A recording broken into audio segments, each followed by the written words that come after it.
Existen algunos de nuestros miembros que practican la obediencia selectiva.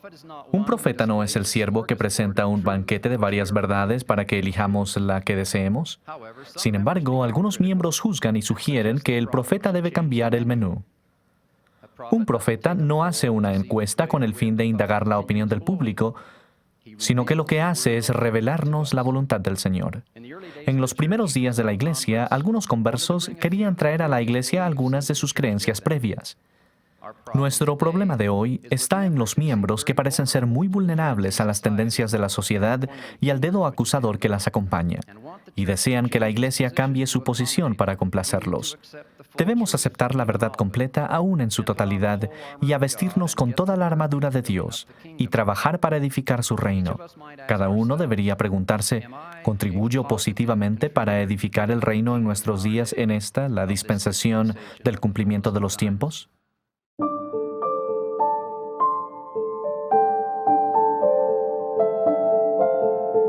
Hola, hola, ¿cómo están? Bienvenidos a esta nueva clase de Ven, Sígueme. Feliz día de reposo para todos ustedes. Espero que estén teniendo un lindo domingo hoy. Y también a todos los que nos ven entre semana, bienvenidos, por supuesto que sí. Primero que todo, los invito a que se suscriban aquí a Fe en Cada Paso de YouTube si no lo han hecho y que compartan este contenido para que más gente llegue aquí al canal. Y lo mismo que se suscriban a nuestras redes sociales, que nos sigan allí siempre con contenido de valor para que ustedes recuerden, aprendan y compartan.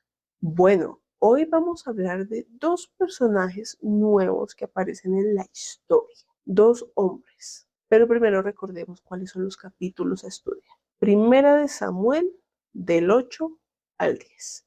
Capítulo 13 y capítulos 15 y 16. Son unas historias muy fuertes a nivel político-social, digamos, porque sobre todo en el capítulo 15 hay unas peticiones del Señor al rey, que era Saúl en ese momento, que podríamos nosotros decir, qué fuerte, ¿cómo es que Dios pide eso?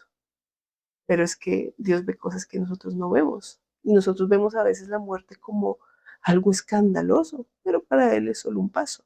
Pero ya vamos a llegar ahí, no nos vamos a adelantar. Vamos a empezar con la historia de este hombre que está aquí. Saúl.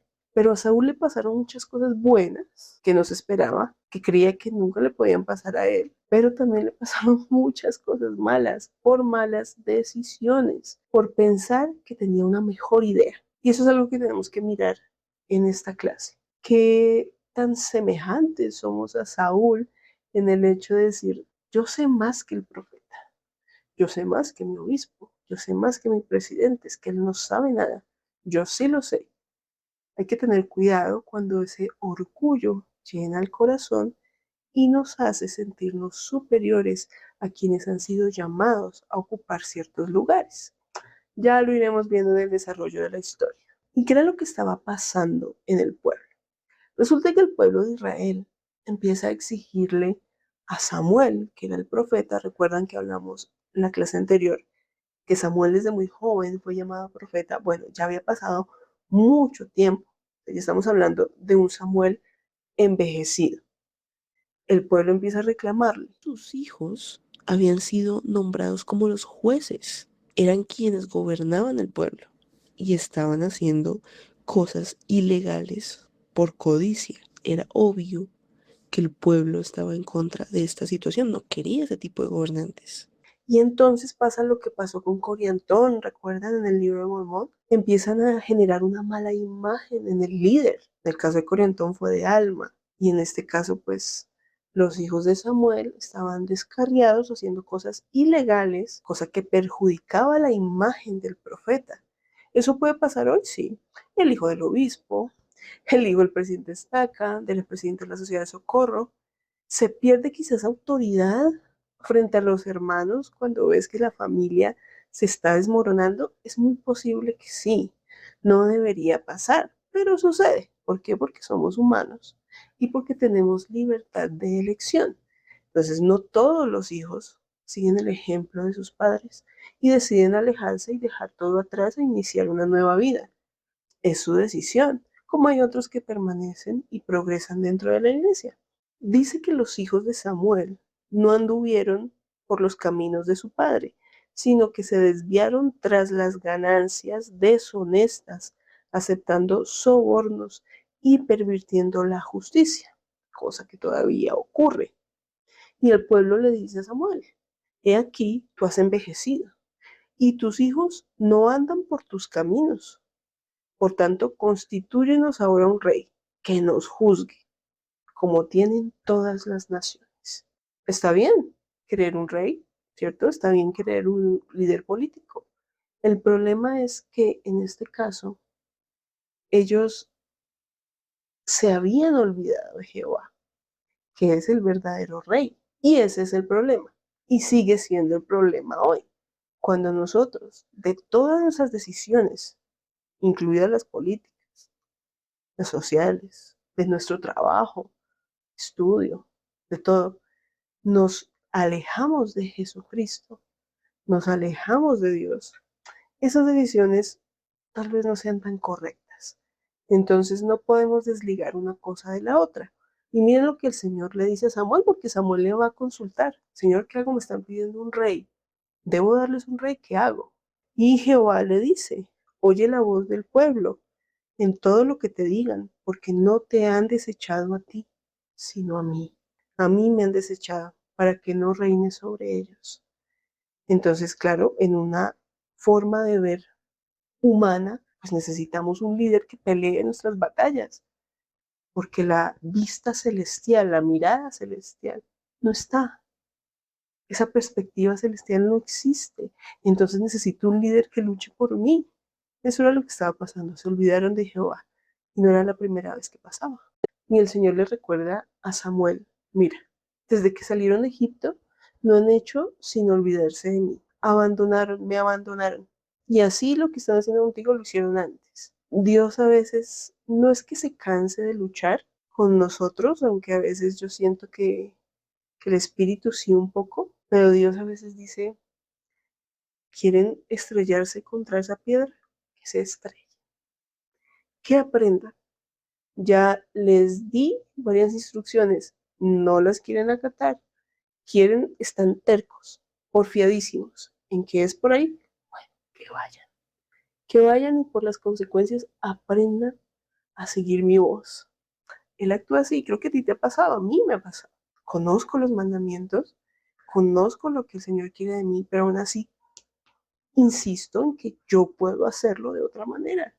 Y ahí viene la equivocación y el dolor y la tristeza. Entonces empieza la búsqueda de este rey, que no puede ser cualquiera, tiene que ser un hombre con ciertas características y ha llegado al Señor, en este caso pues, al profeta, que es un vínculo con el Señor para que las cosas funcionen bien. Y ya en el capítulo 9 se empieza a hablar de Saúl. Y me llama la atención cómo describen a Saúl, joven y apuesto. Entre los hijos de Israel no había otro más apuesto que él. Finalmente Saúl se convierte en el rey. Bueno, pasaron algunas cosas que ustedes van a leer en sus casas con su estudio personal y familiar de Sígueme, que no podemos leer todo, pero fue llamado rey. El Señor propició ese encuentro entre Saúl y Samuel para que se llamara a Saúl. Saúl era un buen muchacho, venía de la tribu de Benjamín, era un hombre trabajador, menciona que era un hombre trabajador y se notaba que era trabajador. Entonces era un buen prospecto para ser el rey. Nosotros aquí en Latinoamérica no vivimos bajo una monarquía, vivimos en gobiernos democráticos, donde esperamos que esos líderes también sean buenos, tanto en su vida personal como en lo que hacen el trabajo por el país, ¿cierto?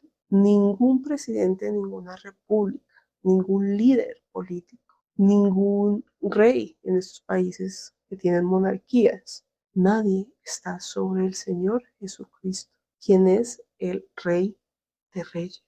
Eso lo debemos tener muy claro, porque a veces se nos nubla la vista y olvidamos que aquí solo hay un rey y quien es el que tiene todo poder y autoridad en este mundo y que solo por medio de él obtendremos la verdadera paz.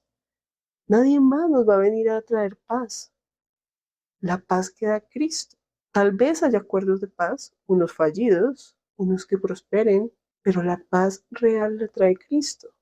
Él es el rey, el príncipe de paz. Pero como el Salvador no puede estar acá en la tierra todavía de manera presencial, aunque es pronto, sí necesitamos líderes que mantengan el orden, la justicia y todo lo correcto. Entonces Saúl empieza esa función, llamado por un profeta. Si bien nosotros no nos llaman a cargos públicos por medio de revelación o profecía, sí a cargos y responsabilidades dentro de la iglesia. Se espera que todos los llamamientos, así sea uno muy pequeño, sea a través de la revelación. ¿Eso qué significa?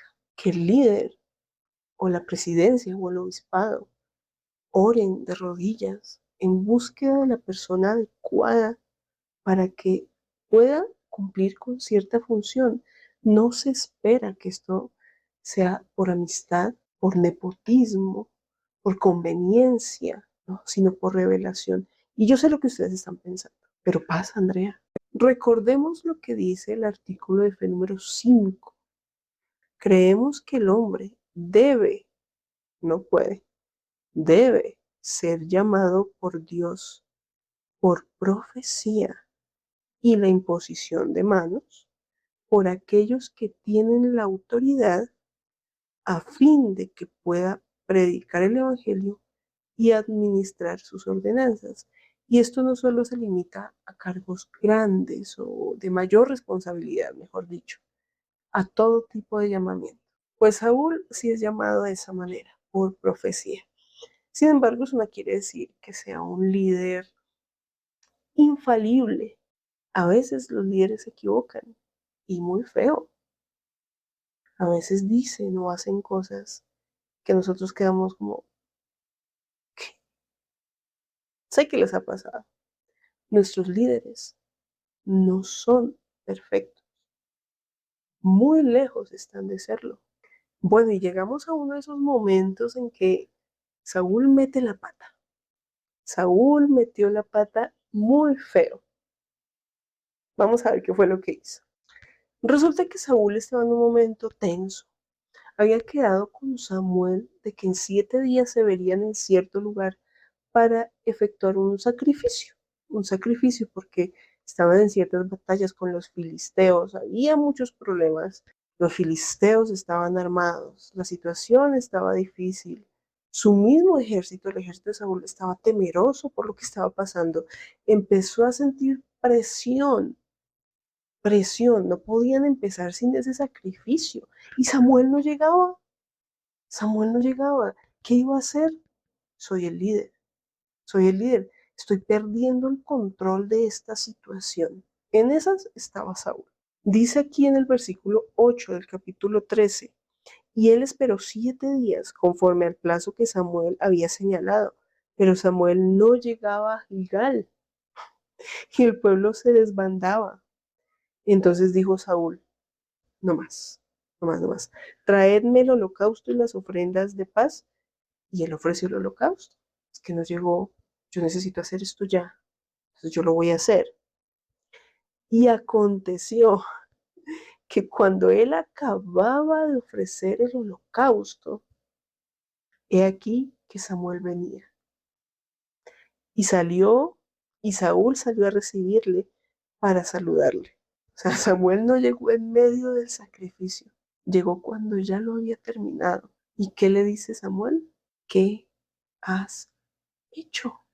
Y Saúl respondió, porque vi que el pueblo se desbandaba y que tú no venías dentro del plazo señalado, y que los filisteos estaban reunidos en Migmas. Me dije, los filisteos descenderán ahora contra mí a Gilgal, y yo no he implorado el favor de Jehová, de modo que me sentí forzado pues, y ofrecí holocausto.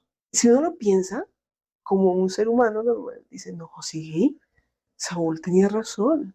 O sea, necesitaban el sacrificio ya, porque era para buscar la ayuda de Jehová en esta batalla contra los filisteos. Y el que debía hacerlo no llegó. ¡Qué impuntualidad! ¡Qué impuntualidad la de Samuel! No, pues entonces yo como rey, puedo hacerlo, pero no podía porque ese no era su llamamiento, no era su responsabilidad, no estaba ordenado para eso, era Samuel. Obviamente esta era una prueba para él, para ver cómo iba a reaccionar ante tal situación y falló. Y el regaño fue fuerte. Neciamente has hecho. No guardaste el mandamiento de Jehová, tu Dios, que él te había ordenado, pues ahora Jehová hubiera confirmado tu reino sobre Israel para siempre, pero ahora tu reino no será duradero. De entrada le dijo, ¿sabes qué? Ya perdiste. Triste, ¿no? Triste. A veces nos sucede a nosotros igual. Nunca crucemos la línea de tomar decisiones por otros. ¿Es difícil? Sí. Y es difícil a veces para nosotras como mujeres mucho más, porque nosotras somos más ejecutivas, más rápidas en tomar decisiones y en actuar. A veces los hombres son más lentos, más de pensar, más de dejar pasar. Lo digo porque trabajo en la sociedad de socorro y sé lo que es trabajar con los hombres también. Y a veces es difícil. Nosotras somos más rápidas, más de hagamos esto ya. Los hombres son de pensemos, veamos, calculemos. Es difícil. Sin embargo, hay un orden en todas las cosas y hay que respetar ese orden. Y en el caso de Saúl, no era su responsabilidad. Lo interesante de esta historia es que Saúl no aprendió la lección. Lo regañaron fuertemente y aún así no aprendió la lección. Resulta que aquí en el capítulo 15 se le manda a Saúl ir con el ejército y atacar y destruir a los amalecitas. En el versículo 2 dice que Jehová dijo, yo castigaré a Amalek por lo que hizo a Israel cuando se le opuso en el camino mientras subía de Egipto. Ve pues y ataca a Amalek y destruye todo lo que tiene y no te apiades de él. Mata a hombres, a mujeres, a niños y hasta los de pecho, y a vacas y ovejas, camellos y asnos. Imagínense esa orden de Dios. No fue la orden simple de Samuel, una orden de Jehová. Ve y acaba con todo. Niños, mujeres, bebés. Y podemos pensar, ¿cómo así? Pero ¿cómo es que Dios es tan indolente? Es Dios. Y si Él manda que eso pase, tiene que pasar. Así como le pidió a Nefi que matara a Labán. Como les dije al principio, para Dios la muerte no es tan trágica como para nosotros. Es un paso, un cambio de estado. Y a veces hay personas, pueblos en este caso, que se interponen y son un obstáculo para los demás. Y hay que quitarlos. Ese es Jehová, ese es Dios. Y no tenemos por qué alarmarnos por eso. Entonces Saúl dijo, listo, vamos a hacerlo. Y llegaron sus soldados, llegaron a Amalek y emboscaron y se armó allá el problema, ¿no? Dice, y Saúl derrotó a los amalecitas y tomó vivo a Agag, rey de Amalek, mas a todo el pueblo mató a filo de espada, pero lo dejó vivo a él, y a lo mejor de las ovejas y el ganado mayor, y de los animales engordados, y de los carneros, y de todo lo bueno. Y no quisieron destruir, pero todo lo que era vil y despreciable lo destruyeron. O sea, Saúl dijo, salvemos la vida al rey, vamos a ver qué conseguimos con eso, pero también guardémonos, hay unas ovejitas, hay unos carneritos como que da pesar matarlos, nos los llevamos, llévense esto, llévense aquello, no, esto da pesar como salir de eso, entonces empaquemos estas cosas y nos las llevamos. Y esto es trágico, porque Saúl volvió y se equivocó. Miren lo que Jehová le dice a Samuel. Me pesa haber puesto a Saúl como rey, porque se ha apartado de mí y no ha cumplido mis palabras. Que, que el Señor diga eso de uno, durísimo. Me pesa haber puesto a tal persona allí. Me pesa haber puesto a este presidente estaca porque hizo esto. Yo creo que sí lo ha dicho. Y entonces llega Samuel al otro día, muy temprano, a hablar con Saúl. ¿Qué era lo que había pasado? Me da risa porque me imagino la escena. Dice Samuel, pues ¿qué es ese balido de ovejas que suena en mis oídos? Y este bramido de bueyes que yo oigo. ¿Por qué hay animales vivos? Saúl dijo, de Amalek los han traído, porque el pueblo perdonó a lo mejor de las ovejas y de las vacas para sacrificarlas a Jehová tu Dios.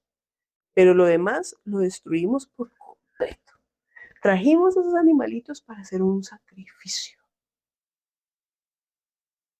que cualquiera diría que está bien, es una buena idea, pero no era lo que se había pedido. Y Saúl responde, antes bien he obedecido la voz de Jehová y fui a la misión que Jehová me envió y he traído a Agag, rey de Amalek, y he destruido a los amalecitas.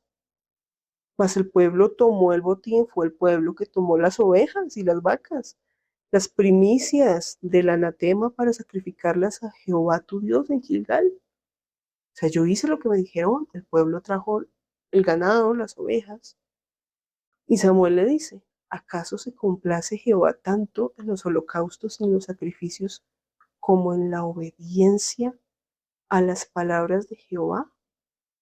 Ciertamente el obedecer es mejor que los sacrificios y el prestar atención que la grosura de los carneros. Entonces Saúl pide perdón y le pide a Samuel que lo deje ir a adorar a Jehová. Y él no lo permite, dice que no, ya se acabó, no más, no más, Saúl, no más. De hecho, Samuel mata a Agag. Dice en las escrituras que lo hizo pedazos. Bastante gráfico el asunto, pero así fue. Jehová es exacto en lo que pide. Él requiere de nosotros obediencia exacta, no obediencia conveniente. Me conviene obedecer este y este mandamiento, pero este, ¿qué tiene? No creo que por tomarme un café me vaya al infierno. No, el café no es el problema. El problema es que tú no obedeces exactamente. Si es el 10% del diezmo, es el 10%, no el 8, no el 9, es el 10%. Si me dicen que debo honrar el día de reposo, no son 2 horas en la capilla, son 24 horas el día de reposo. Obediencia exacta. Y así aplica para todos los mandamientos. Saúl no volvió a aparecer más en escena. De hecho, no se volvió a ver con Samuel sino hasta el día de su muerte. O sea, ya Saúl perdió su oportunidad porque el Señor se dio cuenta que no era obediente, que siempre tenía una mejor idea, que de pronto es exagerado. Mejor lo hago de esta manera. Y eso es algo que nos pasa a nosotros todo el tiempo. El Señor dice, su cuerpo es un templo, pero es que mi cuerpo es un templo, pero se vería muy lindo con un piercing acá o con un tatuaje aquí. Y si me hago un tatuaje del templo, porque los he visto tatuajes del templo. Si me hago un tatuaje, ¿eso se ve lindo? No, la obediencia es exacta. No te perforas, no te tatúas. Simple, pero no queremos ser obedientes. Entonces miremos, mira tú allí en tu casa y miro yo aquí en la mía. ¿Qué es eso que estamos acomodando? Que tal vez no me cuadra tanto, me parece muy exigente y mejor me doy mis permisos. Ah, bueno, no, yo no quebranto la ley de castidad, nunca jamás en la vida. Pero, ¿qué tiene de malo ver un poquito de pornografía? No creo que mucho. O ni siquiera veo pornografía. No, yo no veo pornografía. Pero escucho música vulgar. pero veo escenas de películas normales que son un poco fuertes. Sean exagerados, eso no pasa nada. Entonces dejemos de acomodar los mandamientos a nosotros. Nosotros somos los que nos tenemos que acomodar a ellos. Por favor, seamos más obedientes. Y eso no es un mensaje simplemente para ti, también es para mí, porque yo tampoco lo hago y debo ajustar muchas cosas. Entonces, siguen en la búsqueda del rey. Otra vez, Samuel está buscando un rey, está buscando a alguien. Y me causa curiosidad que en el 16 dice, el Señor lo manda. Le dice primero, ¿hasta cuándo vas a llorar por Saúl? Ya no más. Ve y busca un rey. Me encanta. Y después le dice Samuel, ¿cómo iré? Si Saúl llega a saber esto me va a matar. Tú ve, tú ve y hazlo. Esa es la orden, ve y hazlo. Y le dice lo siguiente, estás buscando a alguien, ¿cierto? Entonces, mira esto. No mires a su parecer, ni a lo grande de su estatura, que tal vez eso te deslumbró de Saúl. Saúl era grande, era guapo.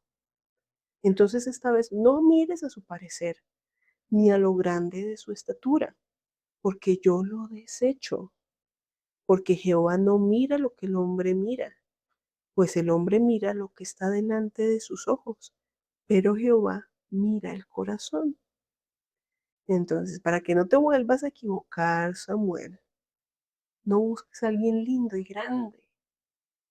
Busca a alguien con ciertas características espirituales, porque es que yo miro el corazón, yo no miro lo que ustedes ven. Y apareció un joven, el segundo personaje de esta historia. Apareció un joven que era rubio, de ojos hermosos y buen parecer. También era un chico lindo. Entonces Jehová le dijo, ok, levántate y úngelo porque estés. Él conocía a David. Aparece David y Samuel tomó el cuerno de aceite y lo ungió en medio de sus hermanos. Y David fue el elegido. De hecho, David parece que tenía un espíritu tan lindo, tocaba el arpa y era músico, pero parece que tenía un espíritu tan lindo porque a Saúl le cayó bien. De hecho, dice que halló gracia David ante sus ojos y llegó a ser un muy buen amigo, un consuelo para Saúl. Entonces, interesante lo que pasa después. David se convierte en el mejor amigo del hijo de Saúl. Parece que David tenía un espíritu muy, muy lindo. Pero esto nos deja el mensaje también a nosotros. Jehová ve el corazón, no ve las apariencias. Las apariencias pueden engañar. Tú puedes ver a alguien muy lindo de corbata y camisa blanca, decirte cosas muy lindas en una capilla o en un video y no es lo que dice ser. Nos pasa a todos en alguna manera, pero hay cosas que son más serias que otras. Entonces, Jehová sí nos conoce, sí sabe lo que hay adentro, sí sabe lo que pensamos, lo que estamos dispuestos a dar. Nosotros no tenemos esa habilidad, tenemos discernimiento y nos funciona muchas veces, pero en otras no tanto.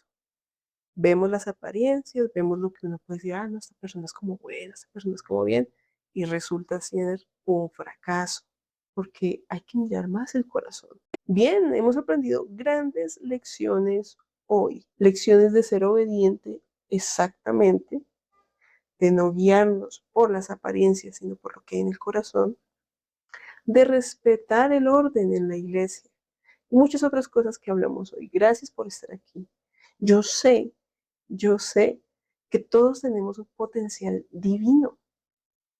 Todos somos hijos de Dios, hijos de un rey, de un Dios todopoderoso y heredamos cualidades divinas. Tenemos un potencial dentro de nosotros impresionante, eterno, que debemos sacar a flote para servir en su reino, en su iglesia y en el mundo. Nosotros tenemos la habilidad de influir para bien en la sociedad, en la iglesia, en la familia, en el trabajo. Que no se nos olvide que somos hijos de Dios con ADN divino, que de pronto no todos somos lindos físicamente, De pronto podíamos ser mejores, sí, es cierto. La gran mayoría de personas no estamos satisfechas con nuestra apariencia, pero por dentro es lo más importante. Mi espíritu, mi espíritu es bello, es divino, está a la altura de Dios. Eso es lo más importante. Y todos tenemos la capacidad para hacerlo, para hacerlo. Pero a veces se nos olvida y nos mezclamos entre personas comunes y corrientes que quieren hacer mal.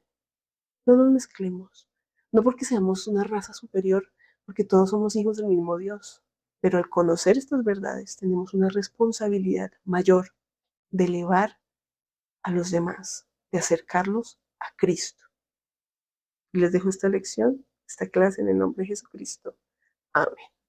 Gracias por haberse quedado hasta aquí. Por favor, deja tus comentarios. ¿Qué piensas? ¿Qué aprendiste? ¿Si te sentiste identificado con las decisiones de Saúl? ¿O tal vez eres más como Samuel o como David? Cuéntanos, por favor, en los comentarios qué has sentido al aprender de esta situación que vivió Samuel. Y bueno, y un poquito que hablamos de David, porque en la próxima clase hablaremos de una gran hazaña que hizo David. Muy grande hazaña. Gracias por vernos. Por favor, suscríbete, síguenos en redes sociales y nos vemos el próximo domingo aquí en Benzi.